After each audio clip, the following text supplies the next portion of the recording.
po si Miss Winnie at ito ang ating kwento. Sabi nga nila, igalang natin ang ating kapwa. Kung ano ang ginawa natin sa kanila ay siyang babalik sa atin. Ngunit paano kung sabihin kong kahit normal na biro lang naman ang pinamalas natin sa kapwa, ay gantihan nila tayo ng makapanindig balahibong lagim?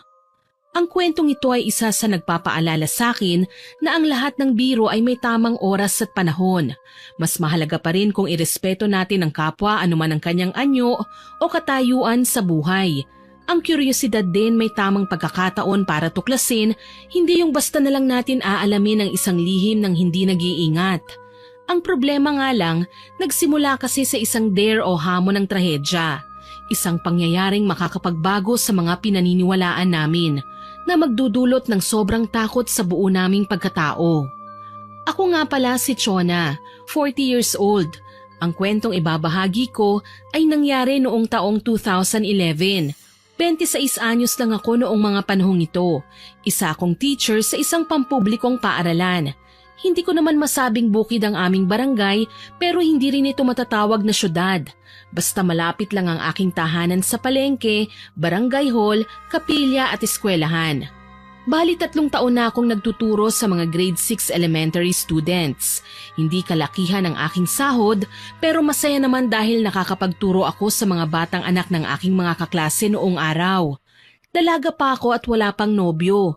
Gayunpaman, hindi kakulangan para sa akin ang walang karelasyon dahil ng mga panahong ito ay sandamakmak na obligasyon ang kailangan kong harapin sa aking pamilya. Itong ibabahagi ko pong kwento ay tungkol sa aming kapitbahay na si Ate Selina. Bata pa lang ako, nasa lugar na talaga namin ang nasabing babae.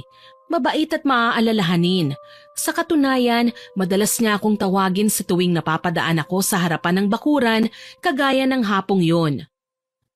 Chona, saglit lang. Pauwi ka na ba? Opo Ate Selina, maaga kasing natapos ang klase namin eh. Siya nga po pala, anong meron? Halika, dumaan ka muna saglit. May ibibigay ako sa'yo. Kanina pa talaga kita inaabangan eh. Mabuti na lang nakita kita kagad. Talaga ba? Naku, sigurado gulay po yan ano. Nahulaan mo nga. Namitas kasi ako ng sitaw kanina eh. Naparami ang kuha ko kaya naisip kong ipagbukod kita at napansin kong paborito mo ito. Naku, ang swerte ko naman. Ako pa talaga ang mabibigyan ng gulay. Maraming salamat po ate ha. Hindi na ako bibili ng gulay sa palengke bukas. Ngiti lang ang iginanti ni Ate Selina. Gayunpaman, pinapasok niya ako nang buksan niya ang tarangkahan ng bahay niya. Sanay na ako sa tuwing napapagawi ako sa tahanan niya kaya hindi na ako nahihiya kapag naiimbitahan ng babae. Mabait naman si Ate Selina. Sadya lang talagang pinangingilagan siya ng ibang tao. May reputasyon kasi siya bilang isang babaeng may nalalaman sa itim na mahika. Ilan sa mga kakilala namin, ipinagkakalat na isa raw siyang mambabarang. Pati nga ang kanyang asawa, pinagbintangan nilang isang masamang nilalang. Pero wala naman akong napapansing totoo sa mga sinasabi nila. Kaya para sa akin, gawa-gawa lang ang mga storya na yun. Pagpasok ko sa loob ng bahay, tumambad sa aking harapan ang papag kung saan nakahiga ang kanyang may sakit na asawa. Halos hindi na gumagalaw ang lalaki simula nang ilabas siya sa ospital. Stroke ang dahilan ng pagkakasakit niya kaya hindi na ako nagtataka kung bakit tumabingi palaylay ang kanang mukha ng lalaki at tumutulo na rin ang laway. Ni hindi na nito kayang magsalita ng maayos kaya si Ate Selina na lang ang umiintindi sa mga gustong hingiin sa kanya ng asawa. Ang totoo niyan, matanda ng 10 taon kay ate ang kanyang mister. Maupo ka muna, Chona. Itatali ko lang ang mga ito ha. Sariwa pang mga sitaw. Tapos may isinama na rin akong kamatis. Masarap ito sa sausawan lalo na kapag may hiniwang sibuyas sa patis. Napakabait po ninyo, Ate Selina. Maraming salamat po sa pagbibigay niyo sa amin ng ulam kada napapadaan ako dito sa inyo ha. Naku, wala yon. Ikaw lang din naman ang malapit sa akin na kapitbahay eh. Tsaka sa dami ng bunga ng sitaw, hindi na namin maubos ang isahang luto ng asawa ko. Sa bagay, mas mabuti nga yung ibigay mo na lang kesa mabulok. Masasayang lang. Tama ka dyan. Tsaka grasya din yan ano. Nagpapasalamat nga ako at mas marami tayong bunga na napipitas ngayon. Kamusta nga po pala si Manong? Manong ang tawag ko sa asawa ni Ate Selina. Noong malakas pa kasi ang katawan nito at hindi pa nagkakasakit, madalas sa bahay namin si Manong. Siya ang nagsisibak ng kahoy sa amin na binabayaran naman namin ng karampatang halaga. Kapag may mga handaan o kung anumang okasyon, siya ang nangunguna sa pagkatay ng baboy at nagiging matador. Malaking kawalan talaga ang pagkakasakit ni Manong. Naisip ko, baka dahil masyadong inabuso ang katawan nung kabataan niya, kaya ngayong may edad na ay tsaka nararamdaman ng kung ano-ano. Hayan, may mga pagkakataong nagtatalo kami, Chona. Alam mo naman na kapag stroke patient, mahirap talagang maintindihan kapag nagsasalita. Tipong pupunta pala siya sa banyo para magbawas, pero ang pagkakaintindi ko ay kakain siya. Tapos nagagalit kapag ayaw niya ang ulam. Isa nga sa rason kung bakit hindi ko maubos ang pinitas kong sitaw kanina nagalit na naman siya sa akin. Paulit-ulit na lang daw ang ulam namin. Intindihin mo na lang po siya, ate. Baka kasi kaya siya nagagalit dahil sa sitwasyon niya. Baka naiisip niya po na kung hindi lang sana siya nagkasakit, hindi ka na niya maaabala pa sa pagkuha ng mga gusto niya. Gusto ko naman siyang intindihin, Shone. Kaso lang paano? Madalas nag-aaway lang kami. Huwag po kayong mag-alala, Ate Selina. Hindi naman po sa lahat ng pagkakataon ganyan si Manong. Bigyan na lang natin siya ng lugar para maikalma ang sarili niya. Kahit sino naman po, mahihirapan talaga tanggapin ang anumang sapitin natin dahil nasanay na tayong malakas at masigla na walang ibang inaasahan kundi ang sarili natin.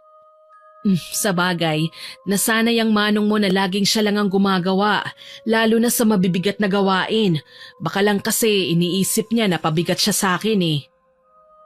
Ngumiti ako sa sinambit ni ate. Mula noon hanggang ngayon, nakikita ko pa rin ang matinding pagmamahalan nila sa isa't isa. Walang katulad, ni hindi sila gumagaya sa ibang mag-asawa ngayon na puro kaartihan na lang sa katawan ng iniisip. Hindi kagaya ng mga kakilala kong mag-asawa na may mga pagkakataong nagtatalo kahit sa maliit na bagay. Nang maiayos na ng babae ang mga gulay na ibibigay niya sa akin, malugod akong nagpaalam. Hinatid pa niya ako palabas ng bakuran, kaya naman nagpasalamat ako sa kanya at tinahak na ang daan papunta sa amin. Bago pa man ako makapasok sa bahay, tinawag ako ni Tonyo, ang kapitbahay naming sugarol at medyo pasaway. May hawak-hawak na naman siyang manok panabong habang humihit-hit ng pinatuyo at binilot na dahon ng duhat. Nalalanghap ko pa ang usok noon mula sa aking kinatatayuan. Napapiksi ako. Ano na naman bang kailangan mo, Tonyo? Nangangamoy upos ka na naman Buti hindi ka nagkakatibi dyan sa hinihit-hit mo, no? Ang baho kaya. Aba, ang arte-arte mo naman, teacher. Palibhasa, may pabango ka kapag umaalis. Ano ngayon kung amoy upos ako? Bakit mo ba ako tinawag at nagmamadali ako?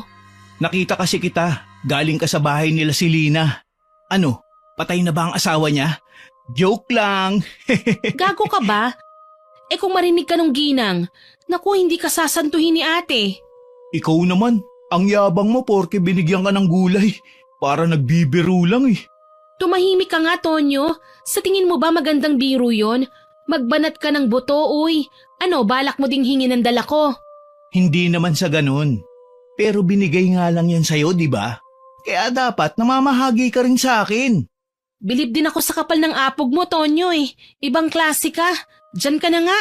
Sira ulo. Inis na tinalikuran ko na ang lalaki.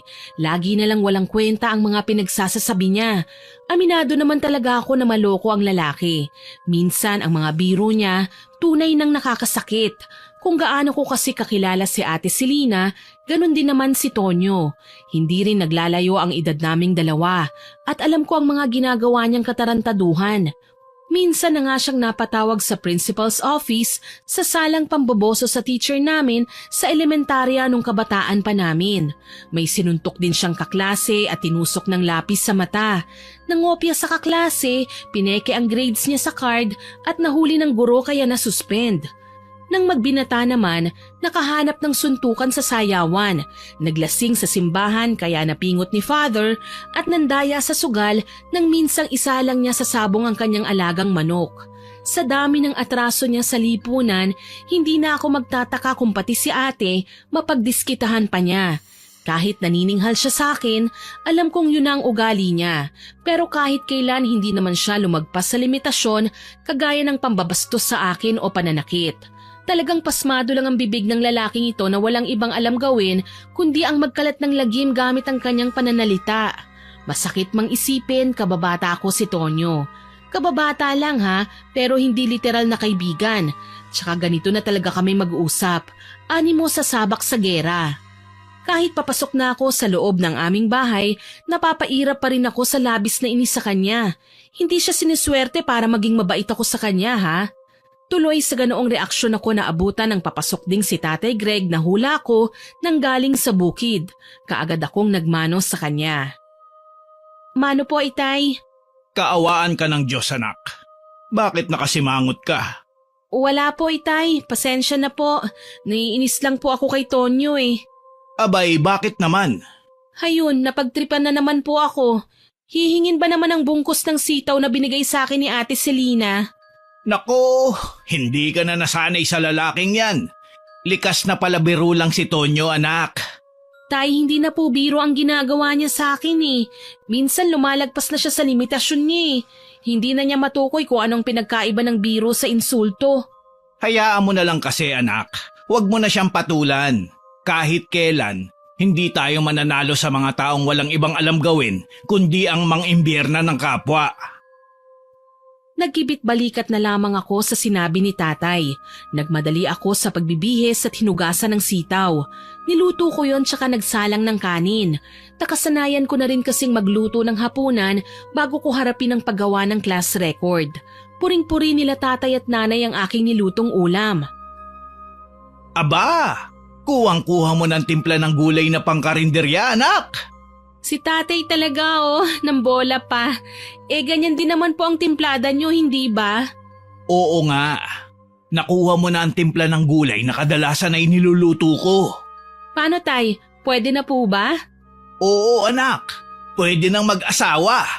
Tatay naman, hindi mo pa pinatapos ang tanong ko eh. Ano ba yon, anak? Mali ba ako? Ang itatanong ko po sana, kung pwede na ba tayong magtayo ng sarili nating karinderya? Oo naman. Bakit hindi? Akala ko pa naman mag-aasawa ka na eh. Tatay, alam niyo naman po na ayaw ko munang pumasok sa ganyan, hindi ba? Alam ko naman yun. Ikaw talaga, hindi na mabiro. Pagkatapos naming maghapunan, inasikaso ko na ang paglilista ng grado ng aking mga estudyante. Sa mesa sa may kusina ako nakaupo, paharap sa bintana. Magiging abala na ako nang mapalingon ako sa labas ng bahay. Napakunutang noo ko nang makita si Tonyo sa kaduda-dudang galaw. Saan naman kaya pupuntang lalaking ito? Takang tanong ko. Dala ng kuryosidad, tumayo pa ako at sumilip sa may bintana. Nanlaki ang mga mata ko nang makitang walang kahirap-hirap na inakyat ng lalaki ang tarangkahan kaya nakapasok siya sa bahay nila Ate Selina. Hindi na ako nakatiis at lumabas din ng bahay. Kailangan kong patigilin sa ginagawa niya ang lalaki. Baka kung ano na namang katarantaduhan ang kanyang gagawin. Nang makalapit ako sa kinaroroonan ni Tonyo, napakunot ako nang makita siyang may sinisilip sa bintana nila ate. Hindi ako nakatiis at nilapitan ko siya at tinampal. Hoy! Anong ginagawa mo dyan? Lintik naman oh. Bakit ka ba nanggugulat? Bakit ka ba nakasilip dyan? May tinitignan lang. Bakit pa napakapakialamera mo? Saka ano bang ginagawa mo rito? Sinusundan ka. Nararamdaman ko kasi na may gagawin kang masama eh. Uy, wala kaya. Sige na, umalis ka na. Mahuli pa tayo eh. Isusumbong kita kay Ate Selina, gusto mo? Alam kong may asawa na si Selina. Masama bang tignan lang siya kahit dito sa Siwang? Aba, para ka nagsiselos na nobya niya na. Huwag mong sabihin gusto mo ko. Ang kapal naman talaga ng mukha mo. Alis na. Wala talaga akong ginagawang masama. Siguraduhin mo lang, Tonyo, ha? Kapag napatunayan ko na may ginawa kang kababalaghan, ako mismo ang magpapakulong sa'yo. Gigil na gigil kong wika. Hindi ko naman siya magawang komprontahin ng sobra. Natatakot pa rin kasi ko kahit papaano sa kanya. Kilalang barumbado si Tonyo at marami nang nagawang kalokohan. Minsan nga nagtataka ako kung bakit sa kabila ng paninermon ko sa kanya, hindi pa rin siya nagagalit sa akin, ni hindi niya ako pinapatulan sa mga hirit ko. Kahit papaano, nagpapasalamat ako doon kasi iniisip niya na kababata niya pa rin ako. Kahit hindi talaga kami magkasundo, ni hindi nga namin magawang mag-usap ng mahinahon sa isa't isa palagi kaming nakasinghal. Lihim na rin akong nagpapasalamat nang sumunod din siya sa pag-uwi. Natanaw ko pa nga ang lalaki na pumasok sa bahay niya. Kaso lang bandang hating gabi, nakarinig ako ng ingay sa mismong loob ng tahanan niya. Sumilip ako sa bintana. Mula sa kadiliman, biglang nagliwanag ang buong kabahayan. Mukhang sinindihan ng gasera. Tila may kaaway si Tonyo dahil lumalagabog ang bubong niya. Sa gulat namin, sumigaw si Tonyo na ikinagising maging ni tatay. Mga kapitbahay! May aswang! Ano raw? May aswang raw, itay! Teka, tutulungan ko si Tonyo. Tay, baka po ikaw naman ang mapahamak dyan sa ginagawa niyo. Hayaan niyo na po ang lalaking yan. Anak, Hindi nakapagsalita si tatay nang marinig namin ang ingay ng kalabugan sa katapat na bahay. Tila ba isang malaking rambol ang nagaganap. Gustuhin ko mang makasilip ay natatakot din naman akong malaman na totoong may aswang sa tapat at naghahanap ng kanyang mabibiktima. Ilang sandali pa, narinig namin ang matinis na sigaw ni Tonyo. Woo! Nasaksak ko na ang aswang! Nasugatan ko siya! Oh, tay, natalo na raw niya ang aswang. Hayaan na po natin. Huwag na tayong pumunta doon. Sabi ko naman po sa inyo matigas ang balat niyang si Tonyo eh. Hindi siya mapapatay ng aswang lang. Salamat naman at naitaboy niya ang aswang. Alam mo naman na kinatatakutan natin ang nilalang na yan dito sa ating lugar. Aba, noong huling na nalasa ang gutom na mga aswang ay naubos ang baboy natin at mga manok. Ayoko naman na maulit ang pangyayaring yun. Tay, hindi naman po tayong sadya ng aswang eh. Baka may kasalanan sa kanya si Tonyo kaya ginagantihan. Alam niyo naman na barumbado ang lalaking yun. Huwag kang masyadong magalit kay Tonyo, anak. Baka mamaya magkagusto ka sa kanya. Naku, wag naman po sana. Isinusumpa ko pa naman ang lalaking yan. Di bali nang maging matandang dalaga ako. Todo angal ko na ikinatawa lang ni tatay. Alam ko naman na binibiro niya lang ako. Dahil natahimik na din naman ang iba naming nakikiusyosong kapitbahay, pati na si Tonyo, bumalik na rin ako sa pagtulog at hindi na nagpagambala sa mga ingay na naririnig ko. Makalipas ang ilang araw, padaan ako sa nakagawian kong kalsada papunta sa eskwelahan ng mamataan ko si Tonyo na nakatayo na naman sa harapan ng bahay nila Ate Selina. Animo papasok na ang binata sa bakuran nang lumabas naman ang babae. Palihim akong nagtago sa malaking puno na nasa may kalsada. Sinadya kong makinig sa kanilang usapan. Selina. Oh, ano na naman ang ginagawa mo rito? Heto, binibisita ka. Tonyo, ilang beses ko na bang sasabihin sa'yo na itigil mo ng ginagawa mo? Hindi ba sinabi ko na sa'yo na may asawa na ako? Alam ko naman yun eh. Pero Selina, malapit nang mamatay ang mister mo. Ayaw mo nun? Kapag lumisan siya, may kapalit na kaagad? Pwede ba? Itigil mo na yung kagaguhan mo. Hindi ka ba nahihiya? Baka marinig ka ng asawa ko. Ayokong sumama pang lalo ang loob niya sa akin. Dati naman, pumapayag ka na makipaglapit ako sa'yo ah. Bakit ngayon halos itaboy mo na ako? Hindi kasi pwede ngayon. Mas lumalala ng kalagayan ng asawa ko. Ayoko naman lisanin niya ang mundo na may malaking hinanakit sa akin. Kitang-kita ko ng talikuran ni Ate Selina si Tonyo. Kaso lang marahas siyang hinila ng lalaki at hinalikan. Sinubukan pang magpumiglas ni ate, ngunit katagalan, nagulat na lamang ako nang si ate pa mismo ang kumapit sa liig ng lalaki. Naiskandalo ko sa aking nakita, hindi makapaniwala. Buong akala ko ay tapat si ate kay Manong, ngunit bakit pinatulan niya ang pagbibigay ni Tonyo ng motibo? Kung tutuusin nga, bakit si Tonyo pa? Gayong hindi naman lingid sa kanyang kaalaman ng reputasyon nito. Maya-maya pa, nataranta ang dalawa nang may dumaang tao sa di kalayuan. Saglit silang naghiwalay at nagpakita ng pagkainis si ate. Tama na nga, Tonyo. Baka may makakita pa sa atin eh. Ayokong pagsalitaan nila ako ng masama. Dati na tayo may pagkakaunawaan. Kaya hindi ako natatakot sa kung ano man ang sasabihin nila. Kung ikaw hindi, pues ibahin mo ko. Takot na takot ako mapag-usapan, Tonyo. Ayokong isipin nilang isa akong pakawalang babae. Hanggang ngayon ba maglulukuhan pa rin tayo? Iwanan mo na kasi ang asawa mo habang maaga pa. Sinamaan ni Ate Selina ng tingin si Tonyo. Lumingon-lingon pa siya sa paligid, ngunit dahil naging maingat ako sa aking kinatatayuan, hindi niya ako nakita. Nanatili lang ako doon hanggang sa makita ko na lang si Ate Selina na nagdadabog na iniwan si Tonyo sa labas ng kanilang bahay. Literal na nagulat ako sa aking mga natuklasan. Hindi ko alam na may ganitong sitwasyon palang pinagdadaanan sina Ate Selina at Tonyo. Tuloy, nanatili akong lutang kahit hanggang sa dumating ako sa eskwelahan. Ilang beses pa akong nagkamali hanggang sa sumapit ang hapon at pauwi na ako. Naglalakad ako ulit sa kalsada nang mapatapat na naman ako sa bahay nila Ate Selina.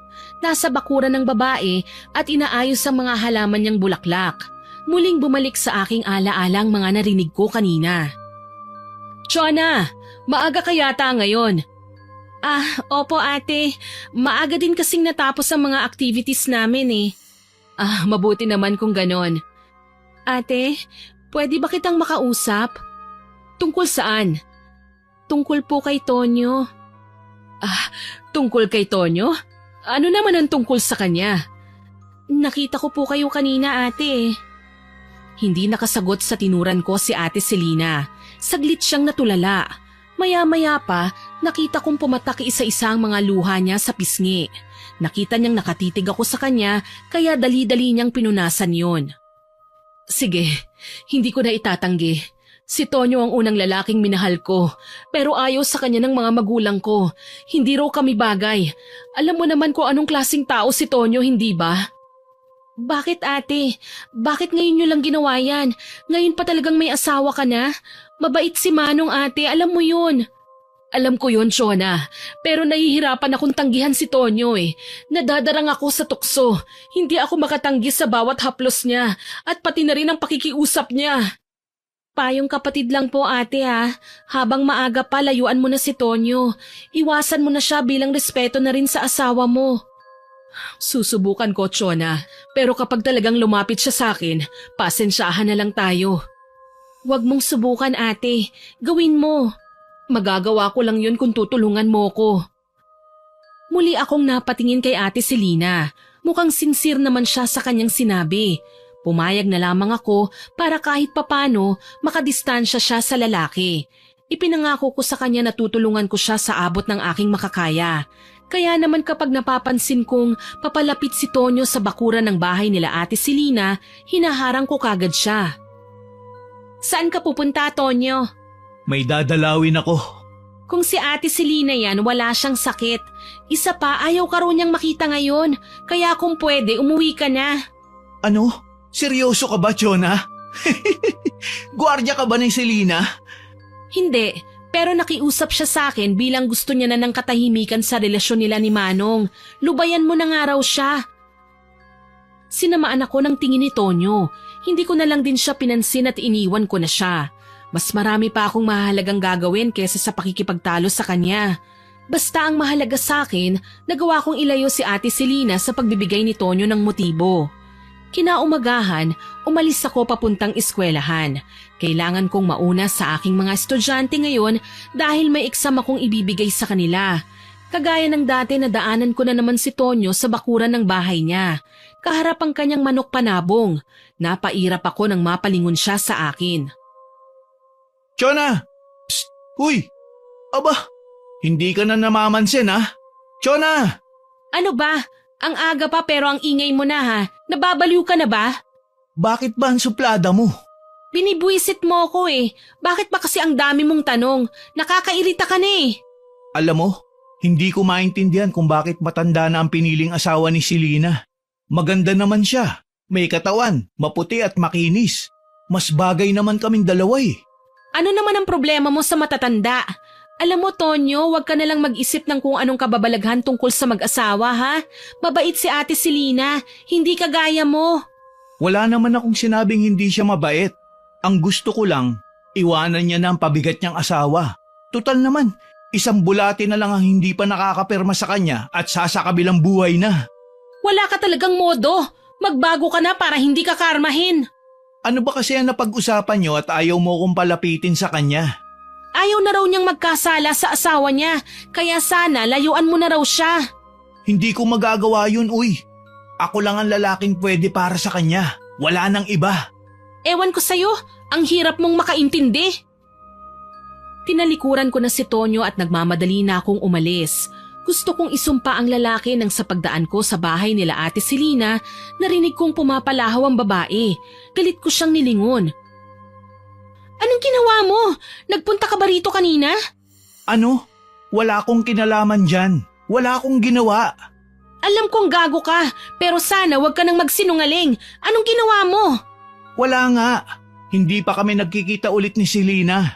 Papunta pa nga lang ako ngayon sa bahay niya eh. Balak ko nga siyang itana na at hayaan na namin si Manong na mag-isa. Napakahayop mo din talaga eh. Hindi ako mapakali kaya naman nagmamadali akong pumasok sa loob ng bahay ni Ate Selena. Pakiramdam ko kasi namamalat na ang boses niya sa kaiiyak. Hindi ko na pinansin ang pagsunod ni Tonyo sa akin. Nagulat na kasi ko nang madatnan si Ate Selena na yakap si Manong. Sa tingin ko patay na. Tumingala ang babae sa akin at nanginginig na kinumpirma nga ang naglalaro sa isipan ko. Patay na ang asawa ko, Chona. Wala na siya. Ate, anong nangyari? Hindi na niya kinaya ang karamdaman niya. Pinili na lang niyang sumuko. Patay na ang asawa ko. Ano? Tama ang narinig mo, Chona. Inatake siya sa puso. Diyos ko, kawawa naman si Manong. Wala tayong magagawa. Normal na sa tao ang mamatay. Hanggang dyan na lang talaga siya. Tonyo, ganyan ka ba talaga ka-insensitive? Singhal ko sa kanya. Hindi naman kami pinansin ni Ate Selena. Mas hinigpitan niya ang pagyakap sa kanyang yumaong asawa. Dito ko na napansin ang tila basariwang mantsa ng dugo sa kumot na nakatakip sa katawan ni Manong. Siniko naman ako ni Tonyo. Atake sa puso? Bakit parang may sugat? Pwede ba, Tonyo, manahimik ka? Ang mabuti pa, ipaalam mo na sa mga kapitbahay ang nangyari nang matulungan natin si Ate Selena sa pag-aayos ng burol ni Manong. Bakit ako? Nakasilip lang ako dito. Saka busy ako eh. Pwede ba wag ka munang maging barumbado kahit ngayon lang? Oo na, oo na. Selena, nakikiramay ako sa'yo ah. Kung kailangan mo ng kausap, nandito lang ako. Salamat. Nang umalis na si Tonyo, nilapitan ko si Ate Selena. Nanginginig siyang yumakap sa akin kaya naman inalo ko siya. Nakapagdesisyon na akong wag pumasok sa paaralan ngayong araw. Pwede ko namang ipagkatiwala muna sa mga subject teachers ang exam na dapat sana'y isasagawa namin ngayon. Mas mahalagang madamayan ko si ate dahil nawalan siya ng isang taong mahalaga sa kanya sa mga oras na ito. Mabuti na lang, ilan sa mga kapitbahay namin ang nakapansin sa pag-iyak ni Ate Selena. Lumapit sila para mag-usisa, kaya nila nalaman ang nangyari. Pinagtulungan naming ayusin ang mga bagay na kailangan ihanda sa paunang gabi ng pagburol. Si Ate Selena naman, iginiit na siya na lang daw ang maglilinis sa katawan ng kanyang yumaong asawa para mabihisan. Pero dahil nag-aalala ako na baka mahirapan siya, walang paalam na pumasok ako sa kwarto para tulungan siya. Dito ko nakita ang may kalalimang sugat sa katawan ni Manong na pilit niyang tinatakpan. Chona, anong ginagawa mo rito? Nag-aalala po kasi ko na baka mahirapan ka eh. Kaya naisip kong pumasok na lang dito para tulungan ka. Kaya ko siyang bihisan, Chona. Hindi ka na dapat pumasok dito. Pero ate, mawalang galang na. Bakit may malalim na sugat si Manong sa tiyan? Para kasing sinaksak siya eh. Chona! Ate, galit ka ba? Totoo naman na may nakita akong sugat eh. Atake sa puso ang kinamatay ng asawa ko. Huwag ka nang mag-isip ng kung ano-ano. Tsaka huwag mo muna akong guluhin, pwede ba?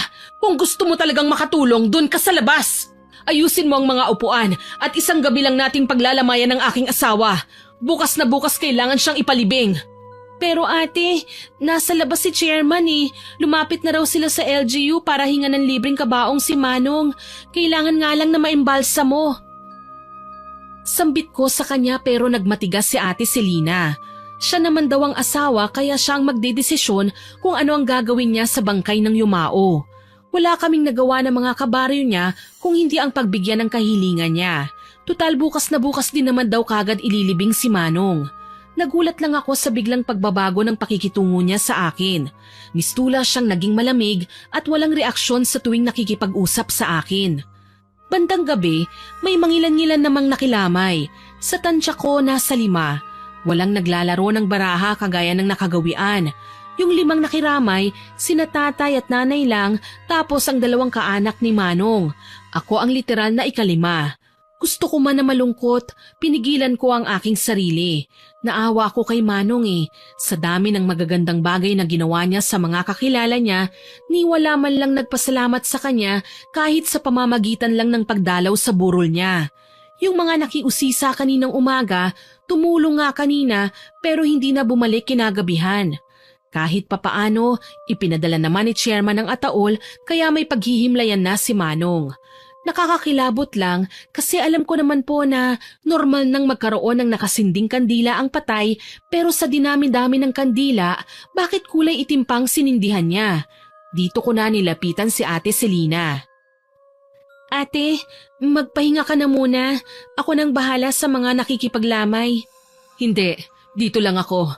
Wala akong balak na umalis sa tabi ng asawa ko.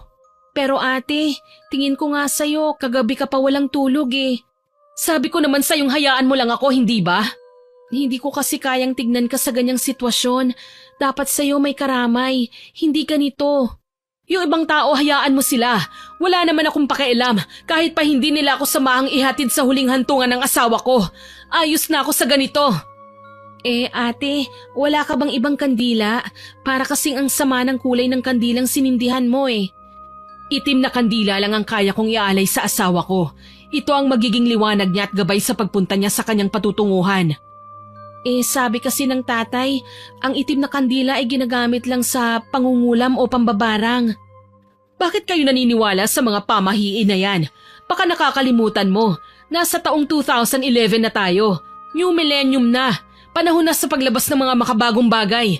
Wala nang pakialam ang mga tao kung anong kulay ng kandilang ginagamit ng tao. Alam mo naman po na albularyo si tatay. Kahit papano sabi niya, bawat kulay ng kandila may kaakibat na ibig sabihin. Wala akong pakialam sa mga ibig sabihin ng bawat kulay na yan, Chona. Ang mahalaga sa akin, matapos na ang paghihirap ng asawa ko at wala na siyang mararamdamang pagdurusa pa. Pakisabi na rin kay Mang Greg, makiburol na lang siya hanggat gusto niya. Huwag nang gumawa pa ng kahit na anong bagay na hindi ko magugustuhan. Sige po ate, pasensya na. Tumango lamang si Ate Selina sa aking tinuran, pero hindi talaga nawala sa aking isipan ang mga nangyari. Kahapon, kahit medyo hirap si Manong, alam ko naman na mukhang hindi pa siya dapat mamatay. Kasi nga nakikipag-away pa siya sa asawa niya. Tapos kaninang umaga, dineklara na siyang binawian ng buhay. At ang sugat sa tiyan niya, parang nakakapagduda.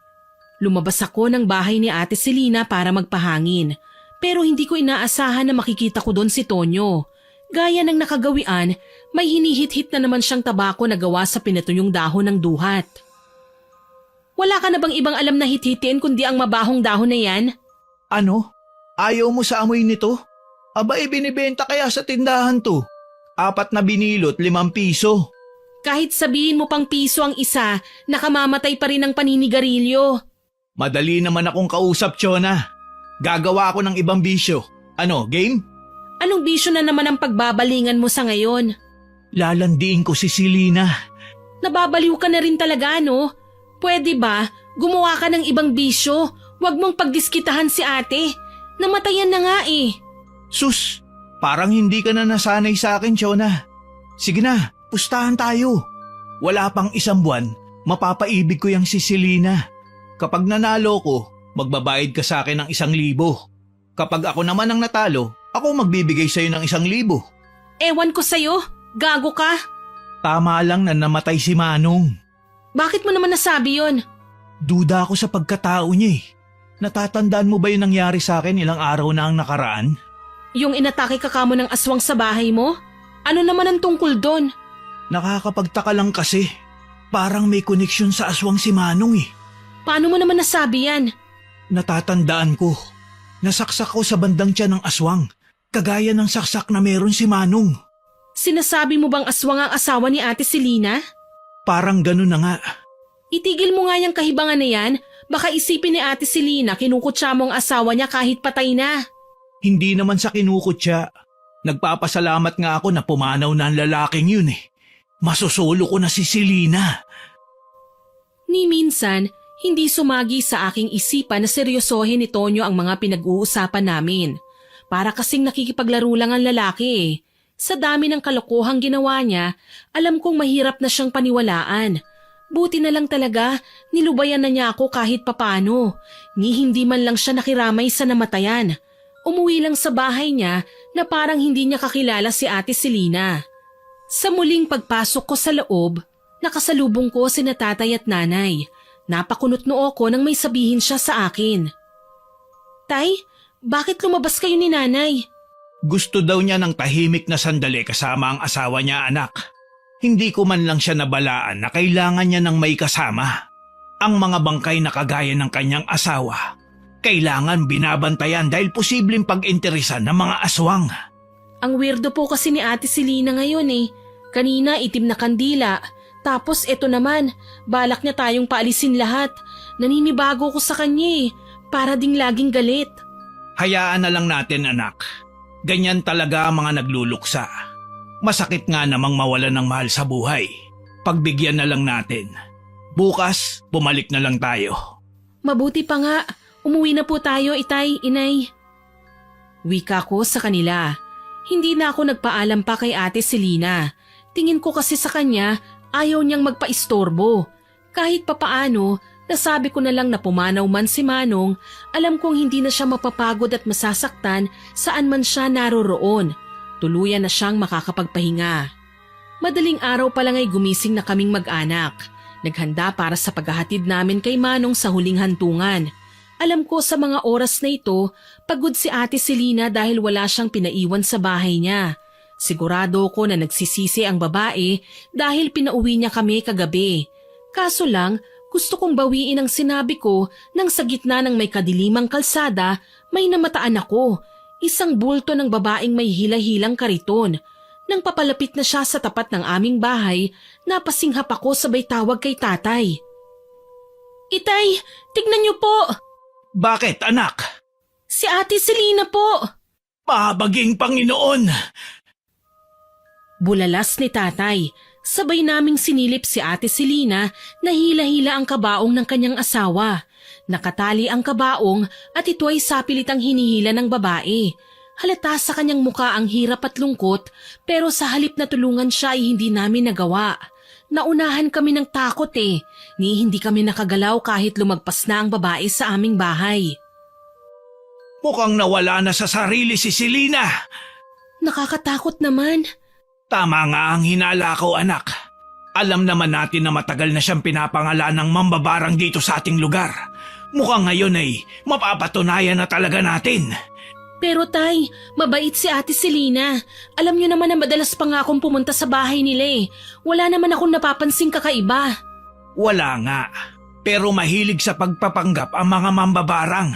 Yung akala natin, magagandang bagay na nakapaligid sa kanila.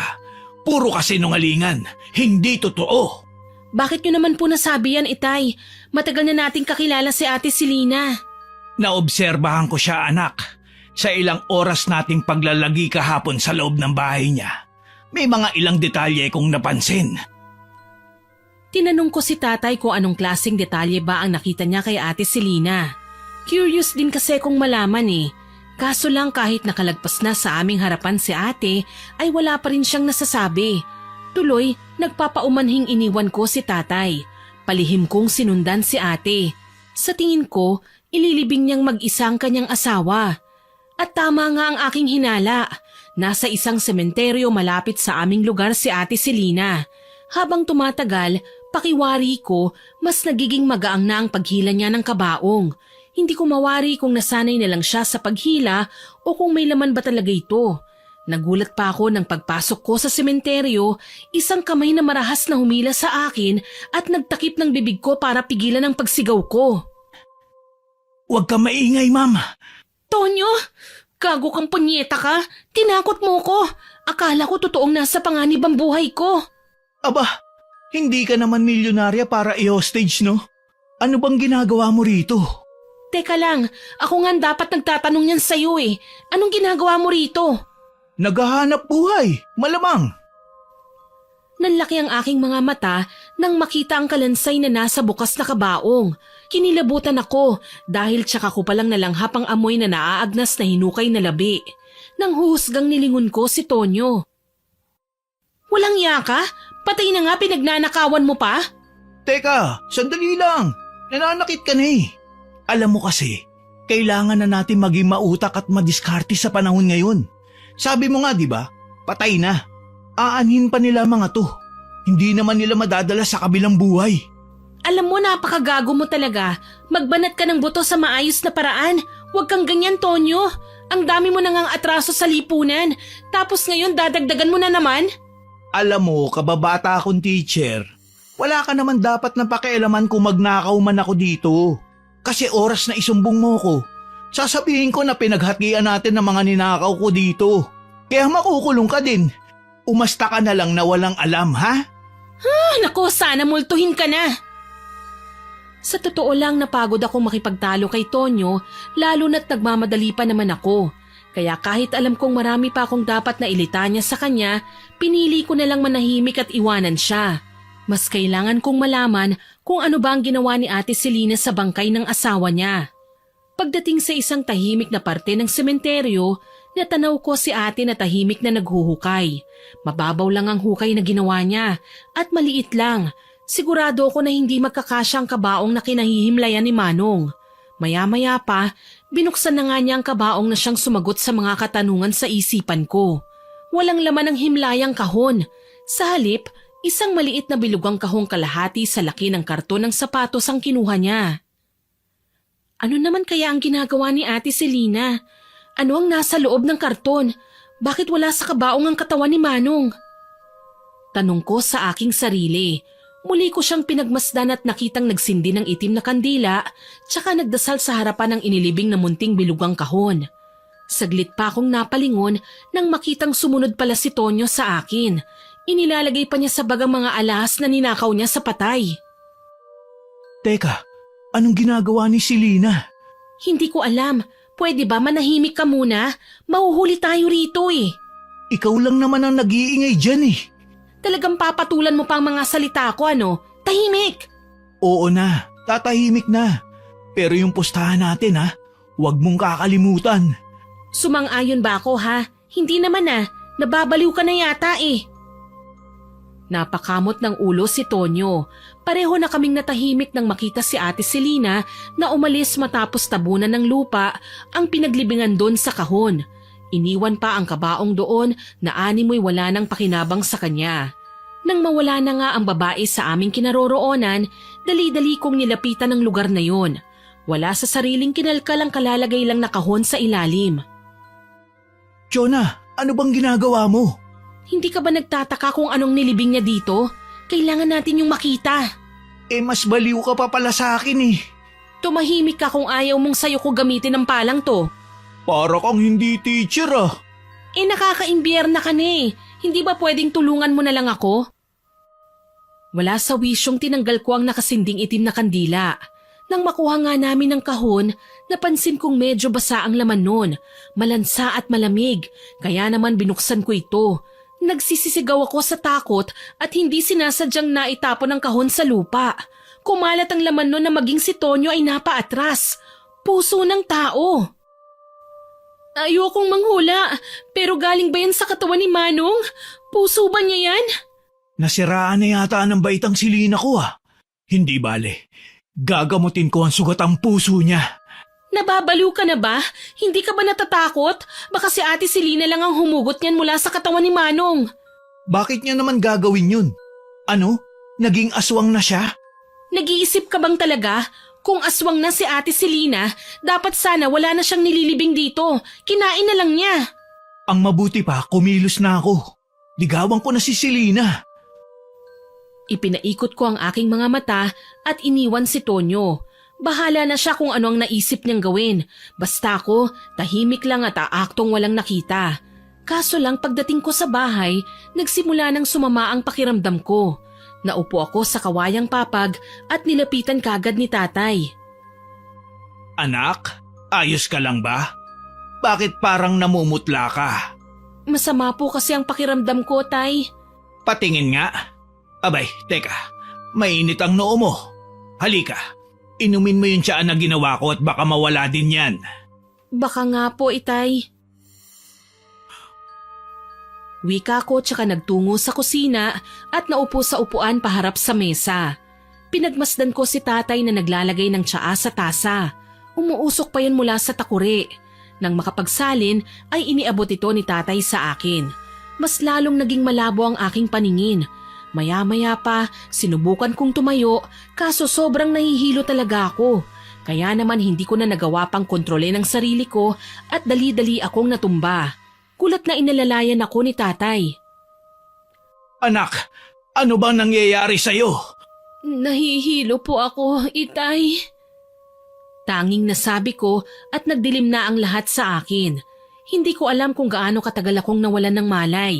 Basta nagising na lang ako na nasa papag habang nilalagyan ni tatay ng mga dahon ang paligid ng ulo ko. Sa isang tabi, naroroon ang isang plangganang may lamang tubig at asin. May pinatak na tinunaw na kandila sa loob at may nabuong imahe dito. Iisa lang ang ibig sabihin nun. Tinawas ako ni tatay. Ano pong nangyari, itay? Bakit niyo ko tinawas? Kakaiba kasi ang init ng noo mo, anak. Tapos malamig naman ang mga kamay at talampakan mo.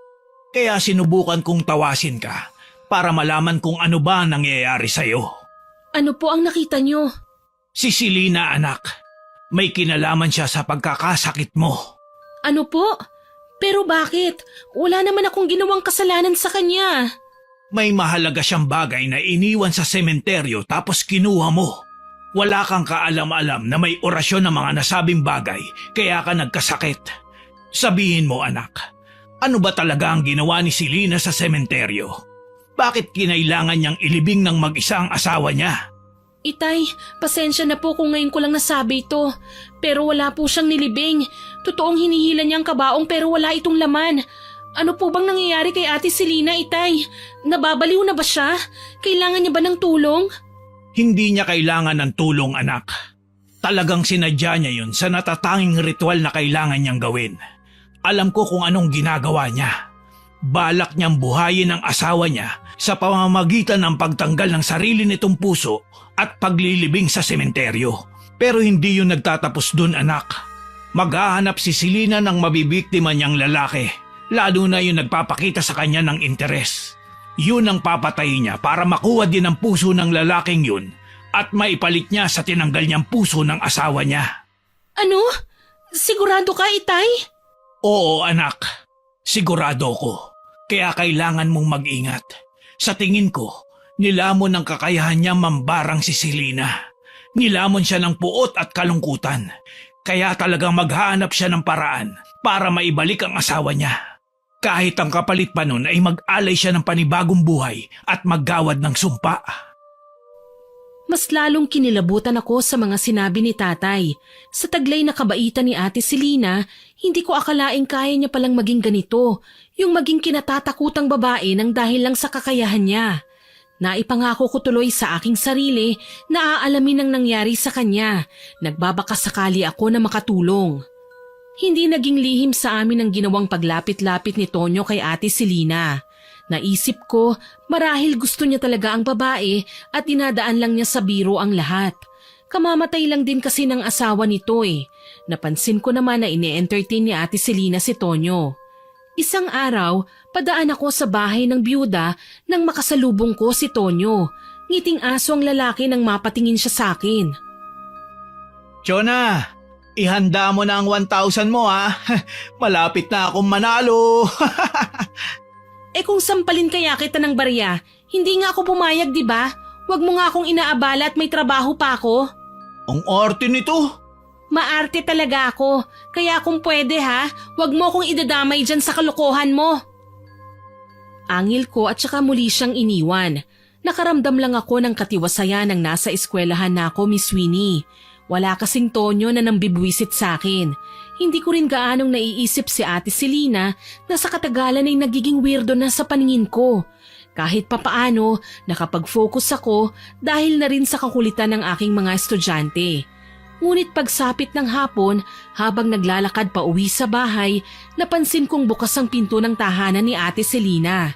Hindi sinasadyang napagawi ang tingin ko sa may bintana at ganun na lang ang pamumutla ko nang mamataan si Manong sa loob. Nanlilisik ang mga matang nakatitig sa akin. Kinikilabutang kinusot ko ang aking mga mata. Wala nang matanda sa bintana. Saan kaya ito nanggaling? Paano nangyari yun? Sigurado ako sa nakita ko eh. Hindi ako pwedeng magkamali. Dala ng matinding kuryosidad, walang paalam akong pumasok sa bahay ni ate at nilibot ang paligid. Wala nang bakas ni Manong na naiwan doon. Muli, naisip ako kung saan ba nilibing ni ate ang bangkay ng kanyang asawa. Nawalan na rin kasi kami ng balita eh. Sumama pa ang tingin ng mga tao sa kanya dahil nagpaligaw daw siya kagad kay Tonyo kahit halos 5 araw pa lang mula nang mamatay ang asawa niya. Manong, nasan ka? Nakita kita kanina eh. Lumabas ka na. Namaya pa ng asawa ko, Chona. Bakit mo siya hinahanap? Tsaka bakit ka pumasok sa bahay ko nang hindi nagpapaalam? Trespassing tong ginagawa mo. Ate Selina, pasensya na po kung hindi ako nakapagpaalam. May nakita po kasi akong tao dito sa loob eh. Kasasabi mo nga lang. Tapos ayon pa sa'yo, asawa ko ang nakita mo. Chona, wala na ang mister ko. Hayaan mo na siyang makapagpahinga. Sumakabilang buhay na siya. Ate, hindi ko naman po nilalapastangan ng yumaon yung asawa. Binigyan mo lang kasi ako ng ideya lalo na't hindi mo siya inilibing. Noong nagdaang araw, may hila-hila kang kabaong pero wala namang laman. Sinundan kita sa sementeryo pero ibang nakita kong inilibing mo. Wala akong dapat na ipaliwanag sa'yo, Chona. Wala akong ginagawang masama na ikapapahamak mo. Kaya kung ako sa'yo, itigil mo na ang kakamadsyag sa akin. Ilang araw pa lang ang lumipas, pero bakit ang laki na ng pinagbago mo, ate? Dati maayos ka namang kausap eh. Tapos ngayon parang iniiwasan mo ko. Lagi kang galit. May problema ka ba sa akin? Wala akong problema sa'yo, Chona. Pero kapag hindi mo itinigil ang pakikialam mo sa mga ginagawa ko, dyan tayo magkakaproblema. Kung yan ang gusto mo, ate, aalis na ako. Mahina akong sambit. Marami akong gustong itanong sa kanya, kaso lang pinanghihinaan ako ng loob. Palabas na ako ng bahay nang magkasalubong kami ni Tonyo. May dala siyang kung ano-anong pagkaing binili galing sa bayan. Napangisi pa siya nang makita ko, kaya inirapan ko siya. Chona! Halika! Nandito ka pala! Pagsaluhan na lang natin tong dala kong kakanin. Yan ba yung galing sa ninakaw mo sa mga patay? Ikaw talaga, Chona. Napaka-judgmental mo kahit kailan.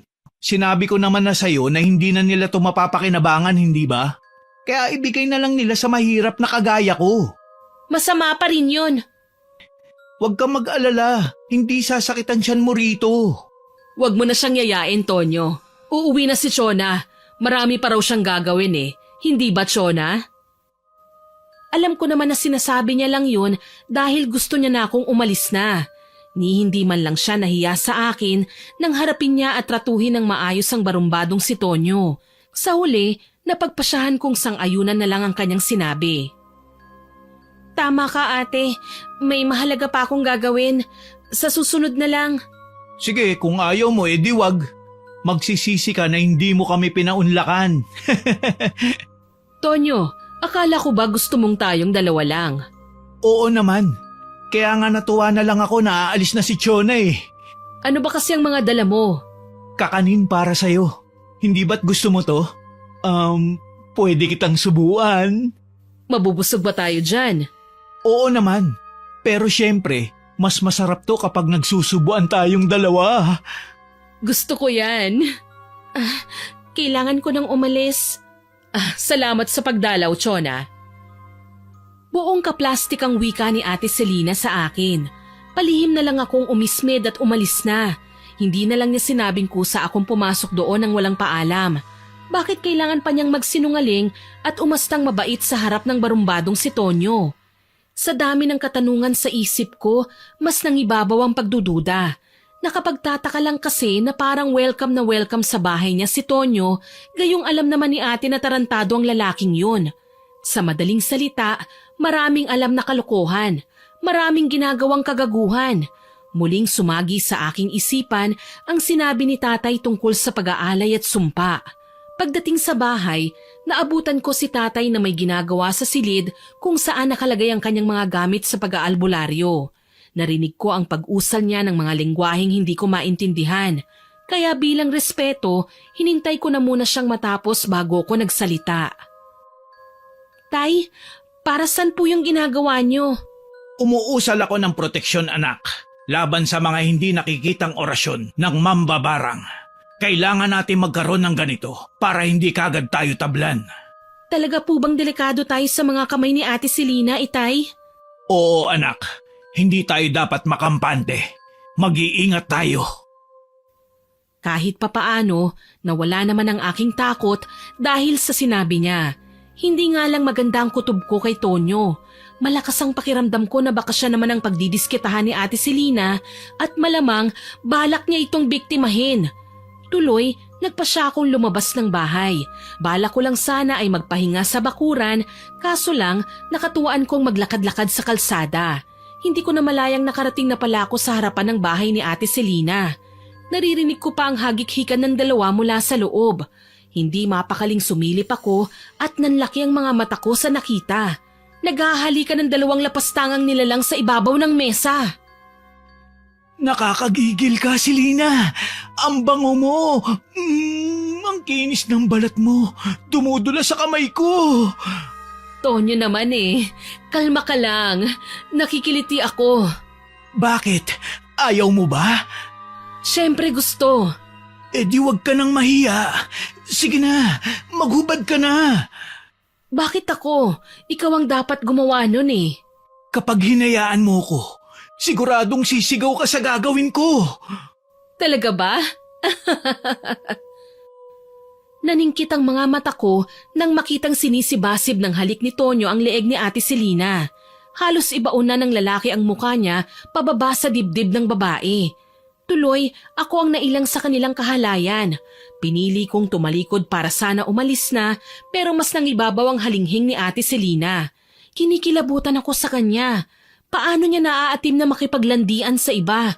Gayong kamamatay lang ng kanyang asawa. Muli ko silang sinilip at nakitang may ginagawa silang higit pa sa paghahalikan. Nasundan ang ganoong gawain ng dalawa sa paglipas ng araw. Halos hindi na nga mapaghiwalay sina Tonyo at Ate Selina. Kung hindi ang binata ang pumupunta sa kanya, ang babae naman ang dadalaw sa lalaki at marami na rin ang nakakasaksi sa mga pinaggagawa nila. Hindi nakatiis na minsan, kinausap ko si Ate Selina. Ate, pwede ba kitang makausap? Oh, bakit? Prangkahan lang po Hindi ka ba nahihiya sa ginagawa mo? May problema ba? Hindi ka naman po dating ganyan, ate. Ano bang nangyari? Bakit parang nag-iba ang ugali mo? Hinuhusgahan mo ba ako, Chona? Parang kailan lang, hindi po ba't mahal na mahal mo si Manong? Magsasalita pa sana si Ate Selina, kaso lang dumating naman bigla si Tonyo. Nagulat pa ako nang makitang rumaragasang tumatakbo si Ate Selina palapit kay Tonyo.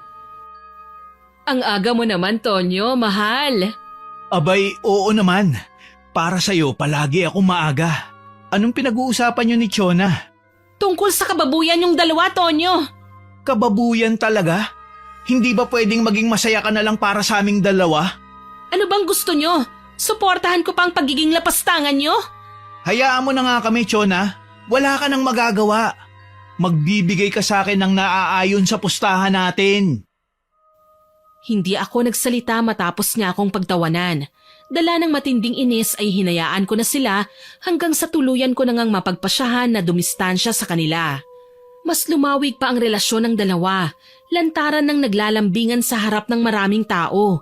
Tila ba wala silang pakialam anuman ang iba tong salita laban sa kanila.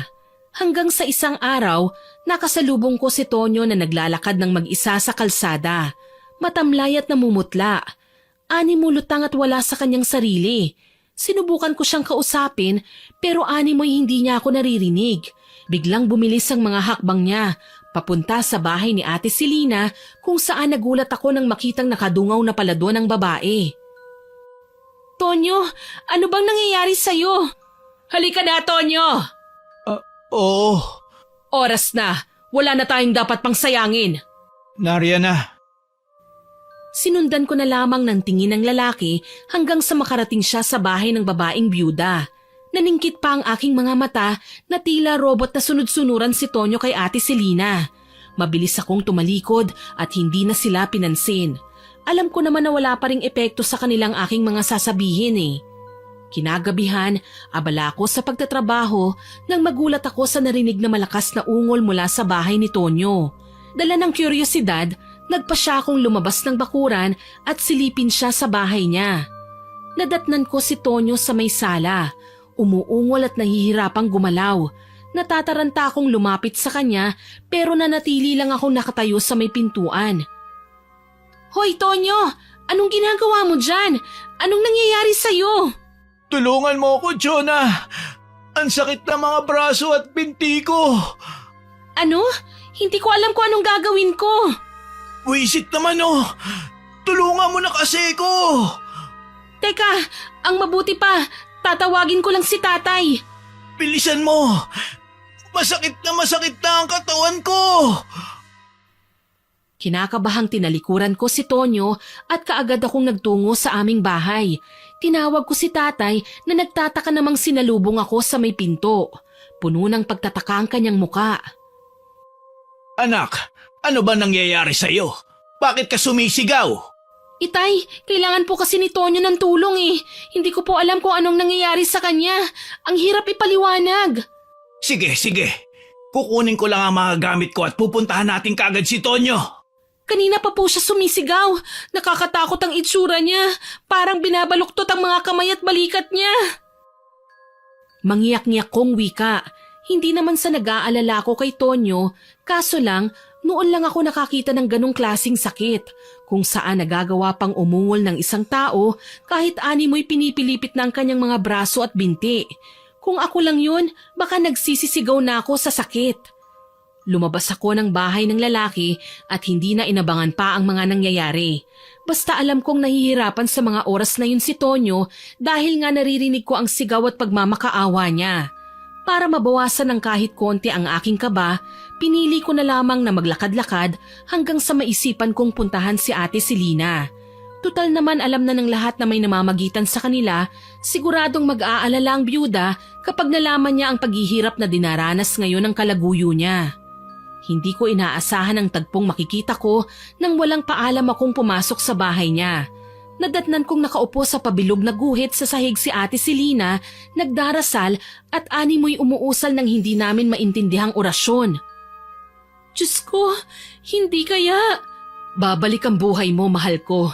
Sa pamamagitan ng buhay at dugo ni Tonyo, ikaw ay babalik sa akin at magkakasama tayong muli. Hindi ako titigil hanggat hindi kita na ipaghihiganti mula sa kanya. Buhay niya ang kapalit sa ginawa niya sa'yo. Natutup ko ang aking bibig nang mapagtantong na sa harapan niya ang naaagnas na katawan ni Manong. Mamasa-masa ang balat na animoy nagsisimula ng mabulok na sinusubuan niya ng itim na likido. Napamulagat ako nang makitang sa ulunan ng nakahimlay niyang asawa naroon ang litrato ni Tonyo. May nakapahid ng dugo at pinagtututusok ng karayom. Hindi ko kinaya ang aking mga nakita. Kaagad ko siyang kinumpronta. Anong ibig sabihin nito, ate? Ikaw pala, Chona. Halika, tignan mo ang ginagawa ko. Gusto kong makita mo kung gaano kahiwaga ang kakayahan kong mambarang. Ate, hindi ka ba talaga natatakot na gawin yan? Si Tonyo, bakit nasama sa mga ginagawa mong ritual? Bakit hindi? Alam kong may hindi siya sinasabi sa akin at nakipaglapit lang ako sa kanya para maghigante. Akala niyo ba, hindi ko alam na may kinalaman siya sa pagkamatay ng asawa ko? Kung ganun, asawa mo ang aswang na nanggambala sa kanya nung nakaraang araw. Oo, matagal na niyang ginagawa ang bagay na ito. Hindi ko lang alam na si Tonyo talaga ang bibiktimahin niya ng gabing yon. Hindi pa siya nakontento. Talagang pati ako binalak pa niyang ahasin mula sa asawa ko. Ahasin? Nagpakita ka rin ng motibo sa kanya, ate. Pumatol ka. Tapos ngayon sasabihin mo sa akin na ginagamit mo lang siya? Hindi mo na mababago ang mga gusto kong mangyari. Ate, itigil mo na ito. Wala kang karapatang pigilan ako. Hindi mo ako kaano-ano. Pinanlisikan ako ng mga mata ni Ate Selena at napasigaw ng isang malakas na puwersa ng hangin ang nagtulak sa akin kaya ako bumalandra sa sahig. Sinubukan ko pa sanang lumapit sa kanya ngunit isang kamay ang pumigil sa akin. Nagliwanag ang mukha ko nang makita kong si tatay pala yun. Itay, salamat po at nandito ka. Hindi ko na naasikaso pa si Tonyo, anak. Dumating ang kanyang mga magulang at isinugod siya sa ospital. Itinaboy nila ako. Wala na po tayong magagawa tungkol doon, Itay. Nakita ko kung paano niya iaalay si Tonyo sa kanyang sinasamba para buhayin si Manong. Baka si Ate Selena ang kailangan nating pigilan. Selena, wag mo nang buhayin ang asawa mo. Itigil mo na ang kahibangan mong ito. Wala kang pakialam, tanda. Ako ang masusunod sa kung ano man ang gusto kong gawin. Napailing ako kay tatay. Mukhang matigas na ang desisyon ng babae tungkol sa ginagawa niyang ritual. Ayoko namang makialam pa sa desisyon ni Ate Selena. Ang gusto ko lang, makaalis na kami ni tatay para makalayo na kami sa kanya. Nakita ko nang umusal ng orasyon si tatay na sa tingin ko ay may kinalaman sa proteksyon. Bigla kasing napaatras si ate at dumugo ang kanyang ilong. Mas lalo siyang nanggagalaiti habang nakatingin sa amin. Isa akong mambabarang. Wala kayong karapatang pigilan ako na ipatikim sa taong pumatay sa asawa ko ang parusang nararapat sa kanya. Gusto mo pala siyang parusahan eh. Bakit kailangan mo siyang lapitan at patulan? Bakit nakipagrelasyon ka pa sa kanya? Dahil yun lang ang paraan para makakuha ko ng kahit na anong bagay na pagmamayari niya. Ngumisi si Ate Selena at itinaas ang isa niyang kamay. May hawak siyang manika na gawa yata sa clay at nakita ko nagkabali-bali na ang mga braso at binti nito. Anong ginawa mo? Hindi pa ba halata sa nakikita mo? Malamang, ginawa ko na ang nararapat. Yan ay ang parusa sa malanding lalaking kagaya ni Tonyo. Napasinghap ako nang makitang pinutol pa niyang muli ang magkabilang paa at kamay. Tawa siya ng tawa habang pinaiikot niya ang ulo ng manika.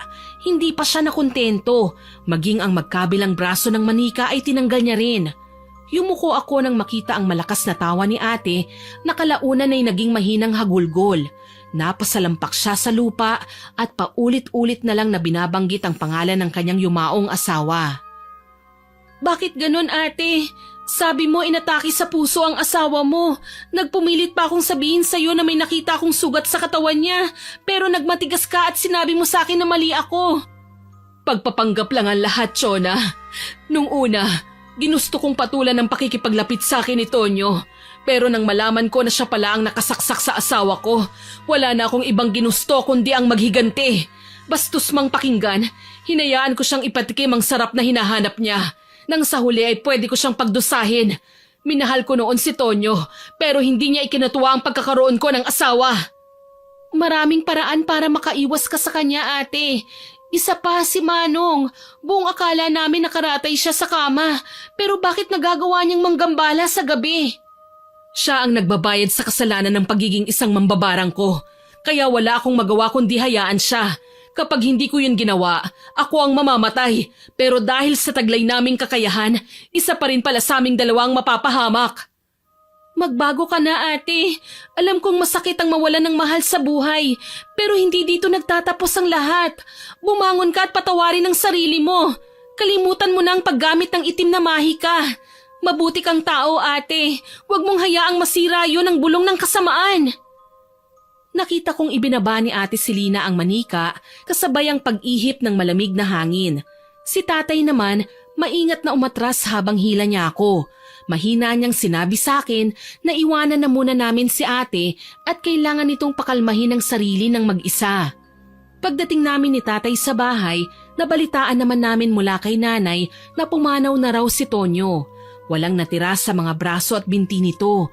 Mahiwagang napilipit ang mga yon at hindi na naibalik sa dati.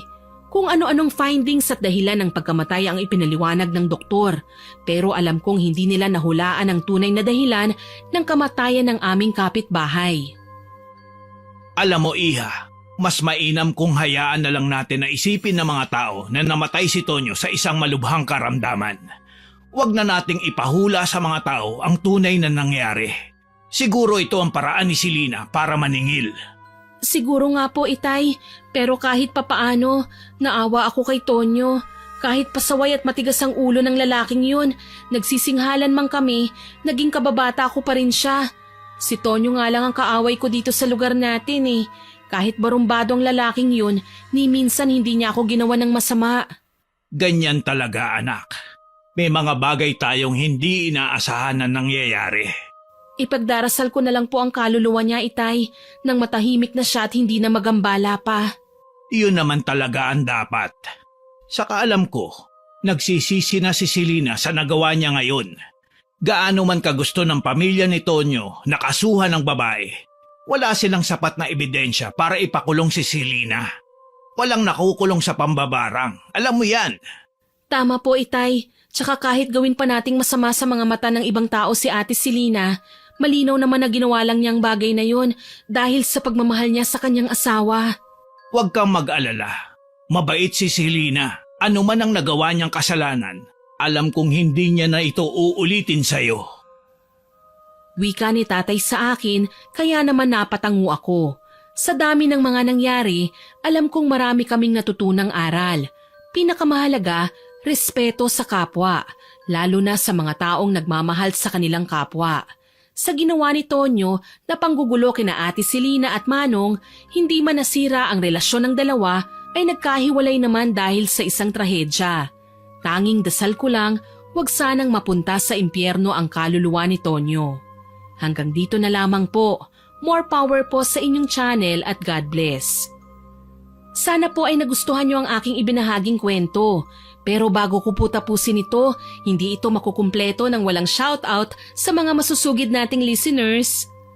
Shoutout po kay Ma'am Teresita Yoingco, Ma'am Josecelyn Lopina, kay Ma'am Elizabeth Pamintuan, Ma'am Menchulo Chavez, Ma'am Romana Agoho, kay Ma'am Pritilin Casan, kay Ma'am Net Guzman from Pampanga, kay Wilma Leses from Albay, kay Angelica Jones Bonillo from Iloilo, kay Ma'am Yasmin Tisay Quiñones at sa anak niyang si Joshua, kay Red, kay Zane Axel Ranada, kay Ma'am Evelyn Abong Cabarquil, kay Ma'am Juvelyn Camacho, kay Emma Dumato, kay Ma'am Virgie in Japan, kay Ma'am Richelle Adapon, kay VIPQW from Israel, kay Sir David Romeo Madraga, kay Ma'am Lilian Del Rosario, kay Lisel Mulvad na nag-comment po sa pasaway na anak upload.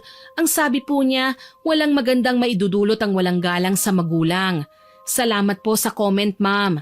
Shoutout din po kay Chloe Abalos, kay Chin Solin, kay Ma'am Connie Soto, kay Sir James Omison, kay Ma'am Virgie Gatab, kay Ma'am Jeneline Jacobe from Rizal, kay Ma'am Daisy Dolatre at Sir Manuel Arenque, kay Amalia Canamaru, kay Ma'am Marilyn Alabanzas na nag-comment sa galit ng silosang nobya upload. Ang sabi po niya, naubos na raw po niya ang mga stories natin dito sa laging pakikinig.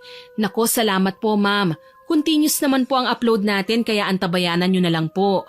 Pindutin nyo lang po ang notification bell para lagi kayong updated sa mga bagong upload po natin. Hello din po kay Ma'am Kari Katarig, kay Sweet Archan, kay Ayesha Pita, kay Ma'am Marisa Villanueva, kay Mary Andahay, kay Sir Kelvin Lansang na nag-comment po sa Martir na Asawa upload. Ang sabi po niya, ikaw talaga ang pumatay sa lola mo. Kung umalis ka na lang kagad sa bahay nyo at di nagpakatanga, hindi maghihiganti ng ganyan ang lola mo. Ikaw ang may kasalanan ng lahat. Nako, salamat po sir sa pagko-comment ninyo. Alam ko po talaga na tinapos nyo ang story natin. Salamat po ulit. At shoutout din po sa mga regular avid listeners po natin na sina Ma'am Raquel Hasigawa, Ma'am Elizabeth Panunsyal, Ma'am Maria Lena Nakagawa, kay Ma'am Puresa Tagiwalo, kay Aisel Mays o Ace, kay Ma'am Abigail at kay Ma'am Belen Malbas. Salamat po sa inyong lahat na nag-comment at nakinig. Abangan po ninyo sana ang mga susunod ko pang upload. Muli, ako po si Miss Winnie na nagpapasalamat sa inyong pakikinig.